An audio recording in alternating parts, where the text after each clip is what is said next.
Alhamdulillah, wa salatu wa salam ala rasulillah wa ala alihi wa sahbihi ajma'in. Frères et sœurs en islam, assalamu alaikum wa rahmatullahi wa barakatuh. Question numéro 1 de la part de nos frères Sahir Boulaki. Alors, il peut demander concernant mettre un t-shirt salat avec un t-shirt sans manche, vu que les épaules bien couvertes. Alors, normalement, laisse-nous get un coup de concernant les épaules avant. Concernant couvert les épaules, ban ulama fin diviser l'ola. Les trois imams, Imam Malik, Imam Shafi'i, Imam Abu Hanifa, rahmatullahi alayhi, ça toi-là, vous n'êtes pas considéré l'obligation couvrir les épaules. Ce qui est important, c'est depuis nombril jusqu'au genou. Alors que Imam Ahmed bin Hanbal, rahimahullah ta'ala, il dit obligatoire couvrir les épaules, les deux épaules. Alors, ça c'est divergence entre les ulama. Mais si nous regardons dans le hadith, Rasulullah sallallahu alayhi wa sallam, fin en pisse, veut dire faire salat, les épaules découvertes. نهى رسول الله صلى الله عليه وسلم أن يصلى الرجل في الثوب الواحد ليس على عاتقه شيء. Alors le prophète صلى الله عليه وسلم fin défend un jiboun faire salat d'un linge qui est sous épaule pena veut dire pena linge. Ce hadith ça trouve dans Bukhari dans Muslim. Alors donc si nous guidons d'après hadith c'est une obligation. Le prophète صلى الله عليه وسلم fin empêché. Alors donc nous dire qu'il est obligé d'après ce hadith là couvrir les épaules. Mais c'est la question manche courte. Manche courte, elle n'a rien à faire avec les épaules, qui veut dire qu'on peut mettre manche courte ou les épaules couvertes. À ça, si on peut cause déborder, et dans ce hadith là, déborder pas couvrir les épaules. Ça veut dire dans ce hadith là, déborder pas gagner droit métier, si on peut mettre un déborder. Mais si on peut mettre un t-shirt qui existe la manche dans mes épaules couvertes, ça veut dire il dépend, ça veut dire comment on peut comprendre si la manche là, il peut dans mes épaules là couvertes, dans ce hadith là, veut dire qu'il n'y a aucun problème. Mais là, il reste une question. Est-ce que c'est un habillement qui nous supposait mettre une masjid? Nous mettons un débardé ou bien nous mettons un t-shirt sans la manche? Alors, donc, ça, il n'est pas faisable. Parce qu'il fait, il n'est pas quelque chose qui nous capable d'encourager. Allah subhanahu wa ta'ala dit, Ya ayyuhalladhina amanu khudhu zinatakum 'inda kulli masjid. Au ban jibun kena iman, en bélier zut vin masjid. Alors, à la rigueur, si un djiboun y met une manche courte, veut dire une manche assez longue, veut dire 3/4 sur la main ou bien la moitié sur les bras, ça pas de problème. Pas de problème. Mais mettre un t-shirt qui peine à la manche sur les bras totalement préparés, ça n'est pas font partie dans une tenue qui nous capable de masjid. Allah complice. Question suivante de la part de M. Samina Goura. Salam alaikum. Ou capable de donner la raison qui fait Fajr, Maghrib et Isha, imam lié sur à haute voix et les autres l'air silencieux. Ban ulama fin dire qu'il n'y a aucune place dans le hadith qui mentionne la raison. Alors, qui fait nous faire tout simplement, c'est que le prophète sallallahu alayhi wa sallam fin fait comme ça. Allah subhanahu wa ta'ala fin dire nous ati'u Allah wa ati'u Rasul. Obéir Allah et obéir Rasulullah sallallahu alayhi wa sallam. Ya ayyuhalladhina amanu ati'u Allah wa ati'u Rasul. لقد كان لكم في رسول الله أسوة حسنة. Certainement dans le messager d'Allah sallallahu alayhi wa sallam, il y a un bon exemple. L'une fait tout le temps comme ça, nous fait tout le temps comme ça. Mais est-ce qu'il est obligatoire? La question se pose, est-ce qu'il est obligatoire qu'un imam, quand il peut faire namaz fajr, il y a à haute voix, est-ce qu'il y a un droit, il y a en silence? S'il y a en silence, est-ce qu'il y a namaz cassé? Non, namaz pas cassé. Veut dire, tout ban ulama dit que lecture à haute voix, les sunnah. Et lecture en silence, ça aussi c'est un sunnah. Qui veut dire, si un imam il fait namaz zuhar à haute voix, il pas, ce soir-là, pas gâté, ce soir-là, pas aucun problème. Mais imam Shafi'i dit, khilaf au sunnah. C'est contredire sunnah. Ça veut dire ça, il peut contredire sunnah. S'il fait ça d'une fois, une coup raté, alors il n'y a aucun problème.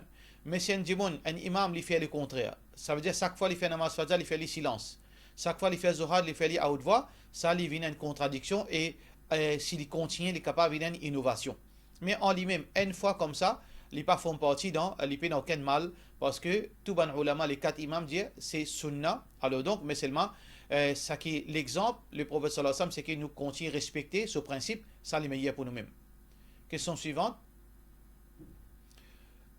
Question de la part de nos sœurs Nuzha Anwar. Salam alaikum. Question plutôt de nos frères, de nos sœurs Naz. Salam alaikum. Mon travail dans un magasin. Pardon. Est-ce que je suis capable de faire 4 phrases à Sar, 3h30? Jazakallah khairan. Normalement, dans Maurice, jusqu'à 3h30, nous veut dire dans dans Zohar, et nous finirons de Asar. Ça veut dire, obligé qu'on est où? Si 3h30 on finit rentre les asar, là, on est capable de faire namaz asar dans sa là. Sinon, vous attendez avant le soleil coucher, par exemple, si vous travaillez dans un magasin, travail finit 5h30 par exemple, là, on fait un namaz après. Vous besoin guetter, est-ce que 3h30 là, les asar sont rentrés. Si les asar sont rentrés, vous capable de faire, sinon, vous pas supposé faire asar dans les zohar. Sauf si, vous pouvez un choix.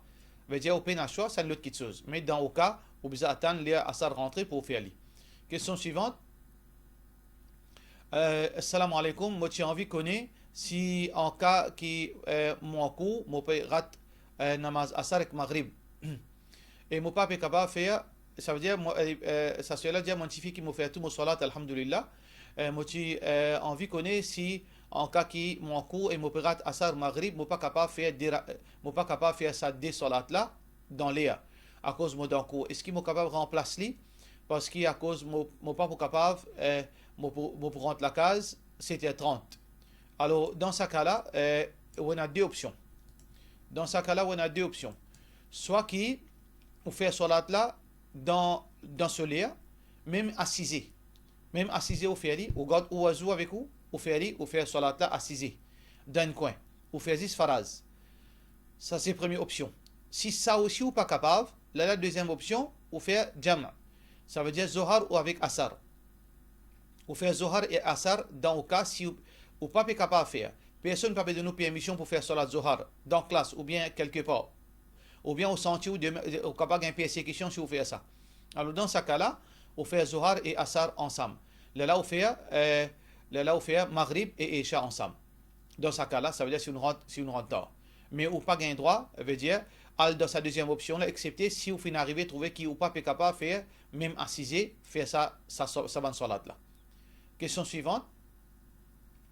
Salam alaikum. Est-ce qu'il est capable de faire liger quand on fait namaz? Quand on fait liger, il me paraît plus concentré.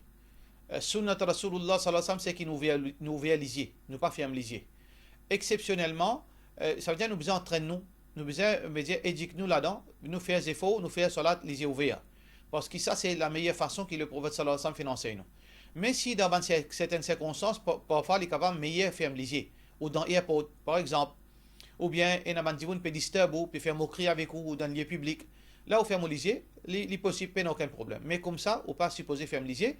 Et il y a des ulama qui makruh pour faire liger sans aucune raison valable. Question suivante. Salam alaikum. Est-ce qu'il oiseau cassé quand un monsieur lui embrasse une madame, un non mahram de ce lazou? Embrasse une madame, c'est un non mahram, c'est quelque chose qui est haram. Les haram qui nous tous une madame étrangère qui pas mahram avec nous, les haram est un gros péché à gagner. Mais ce qui est oiseau cassé, normalement, il n'y a aucune preuve qui est oiseau cassé quand tous une madame qui embrasse une madame. Sauf si dans ce moment-là, on fait un plaisir charnel qui là finit une substance qui finit sortir, c'est une autre affaire. Mais si on embrasse les oiseaux pas cassé, mais on fait un gros péché et un gros haram. Question suivante. Salam alaikum, Cheikh, est-ce qu'il y a un djimoun de sakarat? Depuis combien de temps ça a duré? Et comment nous connaissons si un djimoun il finit un bon l'amour? Est-ce qu'il y a beaucoup de versions là? Nous sommes capables de gagner éclaircissement. Tout d'abord, nous ne sommes pas capables de faire aucun jugement concernant sakarat djimoun. Et un bon djimoun est capable de paraître un sakarat difficile et un mauvais djimoun est capable de trouver un sakarat facile. Mais en réalité, Allah subhanahu wa ta'ala tout seul connaît qui situation. Parce que les temps qui nous basent pour dire, là il passe 5 minutes, 10 minutes, et le temps, un jour, des jours, auprès d'Allah, l'air n'est pas fonctionne comme ça. Alors il est capable pour nous une minute, mais pour ça, monde qui peut mourir, il est capable un long temps. Comment il est capable un temps court, il dépend. Alors nous n'avons pas le droit de faire jugement au monde concernant ce sacrat, si c'est un bon sacrat ou bien un mauvais sacrat. Mais pour faire un signe qui nous garde l'espoir, ou bien nous avons la crainte, il dépend. Par exemple, si un djimoun il fait mot le jour de Jum'a, c'est un bon signe. Un djimoun il mot de Sisda, un djimoun il mot il peut le tilawat al-Qur'an, un djimoun il mot il peut faire Hajj, ou bien il peut faire Dawa. Alors ça c'est un bon signe. Un djimoun il mot dans place que tu peux faire péché, ça c'est un mauvais signe. Un djimoun il mot dans place que dans les salat il n'allait pas faire salat, c'est un mauvais signe. Alors donc ça c'est un bon signe, un mauvais signe. Mais il y a des hadiths, il y a certains bons signes qui ça aussi lui donne l'espoir. Pareil comme Rasulullah sallallahu alayhi wa sallam dit, al-mu'min, le prophète sallallahu alayhi wa sallam dit, al-mu'min yamutu biharaq al-jabin. Qui Rasulullah sallallahu alayhi wa sallam dit, un croyant il meurt quand c'est un signe qu'il y a un croyant qui peut mourir, quand il peut mourir sur front transpiré. Hadith qui trouve dans Bukhari et Muslim. Mais tout cela, c'est seulement un signe, mais seulement nous pas base là pour dire ça c'est un beau dimoun, ou bien ça c'est un mauvais dimoun, ou bien ça n'a là pour gagner Jannat, ou bien ça n'a là pour gagner l'enfer. Question suivante. Salam alaikum, Cheikh. Un dimoun, qui m'a une atteinte de ce zone. Ou dire c'est qui fait roussel, bien si elle une extra difficulté pour nous capable de faire ça. Pour nous, ça nous capable de faire les mal. Plutôt pas mettre de la part de notre Anaya. Alors, normalement, la question est-ce qu'il y a l'écho qui gagne du mal? L'opinion authentique, c'est qu'il n'y a aucun du mal à gagner, il finit mot. Il n'y a aucun roux de ça l'écho là, il n'y a aucun du mal. C'est une obligation. Si un dimoun il prend responsabilité pour ben mayet, c'est sa responsabilité, c'est ce devoir. Alors donc, quand on prend de responsabilité, on assume les conséquences. Alors quand on ben mayet, si un dimoun il met un tir, on il y a ce tir de maximum qui est capable. Fattakullah mastata'tum. Alors donc, ça c'est première partie.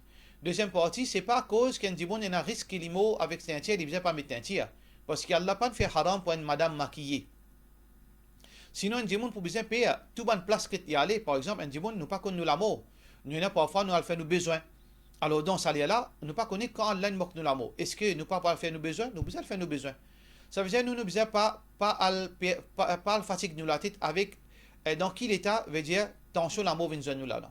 Nous besoin guetter est-ce que cette action qui nous peut faire le halal, est-ce qu'il est permissible? S'il est permissible, nous fait aller. Si arrivé nous mort et marqué dans cet état-là, Allah subhanahu wa ta'ala lui connaît dans cet état-là, nous sommes morts dans quelque chose qui est permissible. Alors donc, une madame qui gagne droit mettre un tir, qui gagne droit maquiller, il n'y a aucun problème. Si arrivé une mort, ce mort est marqué dans l'état qu'il est un tir, il n'y a aucun problème pour lui. C'est lui qui finit faire aussi le besoin de ce un tir. Si je finis faire le maximum d'efforts, une tirer une partie, une rester, ça n'a aucun problème, ni le murdala, ni le celui qui peut bien mailler. Question suivante. Salam alaikum, Cheikh. Est-ce qu'il mentionne concernant attache la main, le nombril, là au nombril dans le livre Sahih Bukhari Muslim? Non, il n'y a aucune place dans Sahih Bukhari qui mentionne attache la main en bas nombril ou bien là au nombril. Mais plutôt dans hadith de Sunan Abu Daoud, rahimahullah, Sunan Abu Daoud, hadith Rasulullah sallallahu alayhi wa sallam qui dit كان رسول الله صلى الله عليه وسلم يضع يده اليمنى على يده اليسرى. Le prophète sallallahu alayhi wa sallam, tu peux prendre sur la main droite, tu peux poser sur la main gauche. ثم يشد بينهما على صدره. Et ensuite, il place les deux, l'eau sur chest. وهو في الصلاة, pendant salat. Ça trouve dans Sunan Abu Daoud. Deuxième partie, est-ce qu'il mentionne concernant Raful Yaden de Sahih Bukhari ou bien Muslim? Est-ce qu'il Raful Yaden sunnek faraz? Oui, mentionne dans Sahih Muslim Raful Yaden, c'est-à-dire lève la main. Alors, hadith qui trouve dans Bukhari, qui est rapporté par Ibn Umar radiyallahu anhu, أن رسول الله صلى الله عليه وسلم كان يرفع يديه que le prophète صلى الله عليه وسلم qui lève sur la main حذو منكبيه avait dit limite de ses oreilles limite de ses épaules plutôt إذا افتتح الصلاة quand il commence salat quand il fait takbirat al-ihram وإذا كبر للركوع et quand il y a le ركوع il lève sur la main وإذا رفع رأسه من الركوع رفعهما كذلك أيضا et ensuite quand il lève depuis ركوع il lève sur la main de la même façon encore.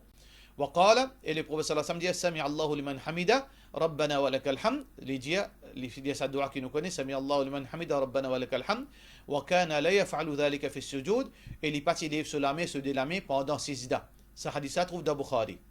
Troisième partie sa question est-ce que raful yaden sunna ou bien faraz? Ijma' l'ula il n'y a aucune divergence entre les ulama qui raful yaden c'est un sunna li pas faraz. Ça veut dire si un dimoun li fait salat sans faire raful yaden, ce salat compté, il n'y a aucun problème. Mais si un dimoun li fait raful yaden, tant mieux, il fait une pratique, un sunna de la part de Rasulullah sallallahu alayhi wa sallam. Question suivante.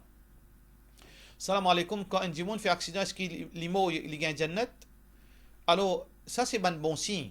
Ça veut dire qu'un dimoun il est arrivé noyé, il est arrivé une madame, veut dire un malade de sauvante, ou bien un dimoun il gagne quelque chose pareil. Alors donc, ça c'est un signe. Mais seulement pas nécessairement, ça veut dire les mots comme shahid. Mais Allah subhanahu wa ta'ala connaît la réalité de sa dimoun. Il y a bon dimoun fait accident, et il y a dimoun qui fait shirk fait accident. Il y a dimoun qui fait salat fait accident, et il y a dimoun qui pas fait salat fait accident. Alors la réalité, Allah tout seul le connaît. Mais ça c'est un bon signe. C'est lui qui fait le mot pas noyé, les mots shahid, c'est lui qui fait le mot maladie de sauvante, les mots shahid. Mais la réalité finale, c'est Allah subhanahu wa ta'ala qui peut décider. Question suivante, assalamu alaikum. si nous pas dire, si nous peut dire un dimoun qu'il n'a pas gain droit travail dans la boisson alcoolique, côté la boisson alcoolique, mais il peut persister pour travailler. Nous expliquons que l'alcool, ses conséquences, est bien grave, mais il peut persister, même. Est-ce qu'il gagne droit? Est-ce qu'il, quand il gagne sur la paye, nous gagne droit, c'est une source de revenus qui nous est là. C'est celle source de revenus qui nous est là. Tout d'abord, au pas spécifié. Est-ce qu'il peut travailler dans une place qui fait l'alcool? S'il peut travailler dans une place qui fait l'alcool, 100% sur revenu haram. Alors donc, un dimoun en dehors, sur la case, pas gain droit consommer sur manger, pas gain droit accepter aucun manger depuis ce pas. D'après Mazhab, Imam Malik, rahimahullah ta'ala. Mais si vous pétez le travail dans un supermarché, là-dedans, il y a du riz, du pain, du lait, et en partie, il y a l'alcool aussi. Ça, c'est revenu halal, il n'y a aucun problème. D'après Mazhab, Ahmad, d'après Mazhab Shafiri, d'après Mazhab, c'est un Malik, alors ce revenu, il est mélangé, les halal, il n'y a aucun problème. Mais par contre, si une madame, il dans le cas un monsieur là, son revenu complètement haram, et madame là, pas capable de faire rien. Dans ce cas-là, madame là, elle a deux options. Les besoins sont capables de conseiller monsieur là jusqu'à monsieur là arrêter le travail, mais pendant ce moment-là, sa madame là, se manger, il n'est pas haram pour lui parce qu'il peut un choix. Il peut un choix. Les muttar d'une façon veut dire qu'il est persécuté, il peut être obligé. Dans ce cas-là, pour lui, il n'y a aucun problème. Inch'Allah, par selon Jésus, wassalamu alaikum wa rahmatullahi wa barakatuh.